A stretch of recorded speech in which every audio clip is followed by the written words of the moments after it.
I'm going to break down my match from this year's World Master 2025 that was just done in Las Vegas recently, Labor Day weekend. So I've been training specifically no-gi for the past the first like 6 months of the year, maybe 7 months.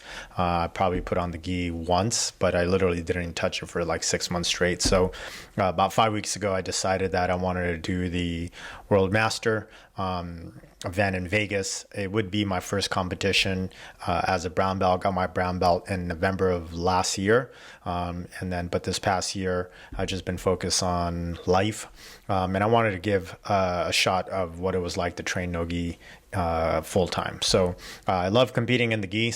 And next year I want to be pretty active in my competition schedule.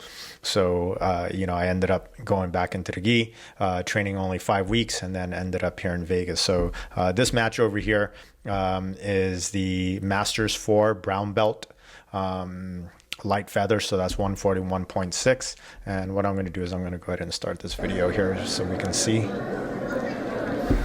Now, I'll be honest that, this competitor over here, or my opponent, when we were in the bullpen, he seemed pretty docile and just pretty calm. And so I figured that, I was going to be the more active guy. But really, that was just kind of a miscalculation on my part. So, definitely one thing is that how people look, do not underestimate them. So we start right away. I typically want to initiate a guard pull, but I actually made a mistake, and so I didn't have my feet planted, and he got the 2 points. And so right now, my main goal is to really keep the inside position, because he's coming at me 100% right now, and I wasn't ready for this. So my whole instinct right now is just to not let him pass and score the points, because at that time I didn't realize that he actually scored the points on me. So, or I made that mistake until after the fact, and he's doing a good job right now of, really playing side to side and trying to initiate the pass. Right here, I'm shrimping like hell, so I don't accept the pass position. And I'm keeping my knee on the inside right now, because in order for him to score the 2 points or the 3 points for the pass, he needs to pass my knees and my hip line. So the ref gave him an advantage. And in this situation over here, I was trying to go ahead and set up a triangle, and that didn't work out. So I transitioned to an omoplata, and we're at the edge of the mat right now. So I'm literally trying to not allow him to go back any further. And right here, I have the underhook on his leg, and I should have came up on top, but he did a good job of backstepping. And so really right now, he's keeping good pressure on me. And, what I'm trying to do is I'm trying to get back into some form of a guard over here. So, with this, he's still trying to initiate the pass, and eventually I'm able to get into a spider type of guard. So that's with my foot on the bicep. I have a grip on the sleeve, and then on the left side I have a lasso, but it's stuck in his gi, and the ref I don't even know where he's looking at. When I looked at him, I tell him, then he finally comes around and fixes it after I shake it. So now we go starting back into the match again, and at this point right now, I'm just trying to set something up on here, but he's posturing pretty hard, and it's hard for me to get something going on right now. And because we've been on the edge of the mat for some time, and the ref is actually going to go ahead and not reset us, but he's going to go ahead and drag us to the center of the mat, because my sweep options would essentially launch him out to off the mat. So, from this position over here, you can see I have my lasso, and he's trying to go for the pass. And again, I'm trying to go for some sort of, lasso inversion into a triangle, but that doesn't work out. So right now what I'm trying to do is just get my game going by trying to get underneath him. So this whole time I'm literally trying to off balance him, and to be able to get into some form of single X, a delihiva, something where I can start elevating him. But right now he initiates a knee pass, and I have my knee shield in right now to protect the pass. And then, trying to fight for underhooks, because what I don't want him to do is pass, and then I deal with that whole thing again. So by keeping the foot on the hips, I can maintain the distance, and I'm still trying to throw up attacks the whole time. And right now I'm 2 points behind, and so I need to get into a sweep position or sweep him in order to be able to level out the score. And so right now I'm looking at my coach, Corey Stockton, for commands. And so really, again, I'm trying to off balance and elevate him to try to get into some form of attack. I try to go into a single X, didn't work out. He backs, and what I do is I transition to a sweep, but I end up in his closed guard right here. So I do get the 2 points, but now I got to fight out of the closed guard.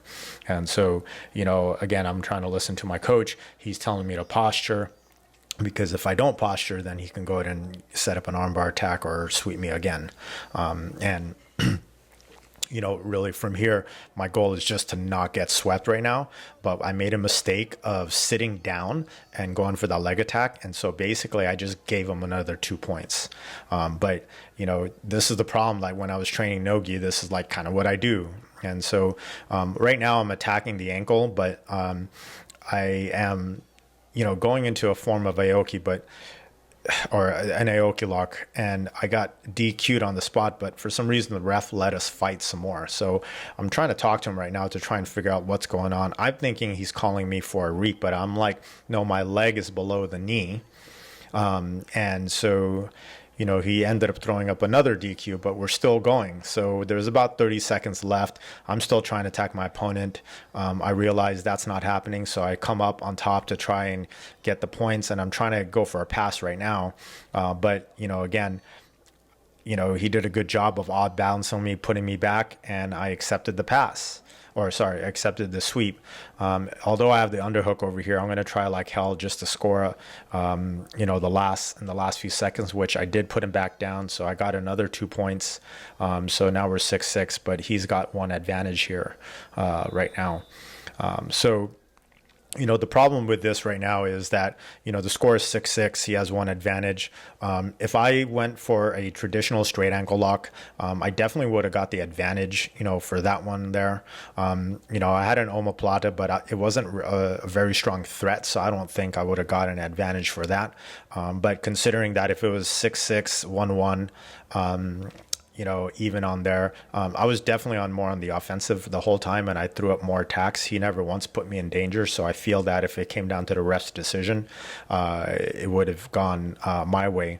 But unfortunately, with me not fully understanding the IBJJF rules in terms of what is legal, what's not, this is kind of a gray area, and I find that different refs will have different opinions on this. So with this, I'm going to really focus on building my game just strictly around more non-gray area, type of submissions and techniques, because this is not the first time that I've been DQ'd for a technical reason. On purple belt, I went into a saddle position and I was trying to not get swept, and I ended up touching the guy's leg.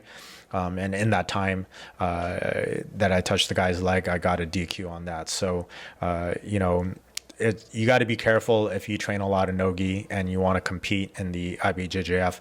It's important that you really understand the rule sets, because the IBJJF is using, I wouldn't say necessarily dated rules, but it's definitely not up to par onto what rule sets are going on these days. So right now he's explaining to me why I'm getting DQ'd, and he actually told me that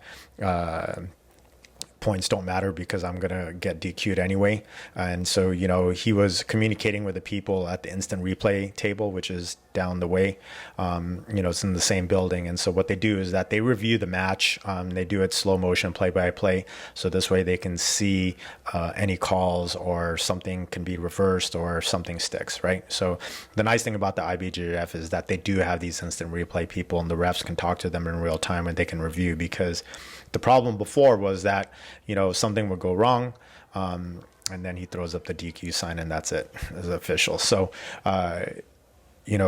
with the instant replay, it really makes it more fair, in my opinion. But my opponent ended up winning his next match, and then he ended up going to the finals, and he lost in the finals. So, with that being said, you know, I do plan to have a much busier schedule next year, and so with that, I will be training primarily in the gi, pretty much 100%.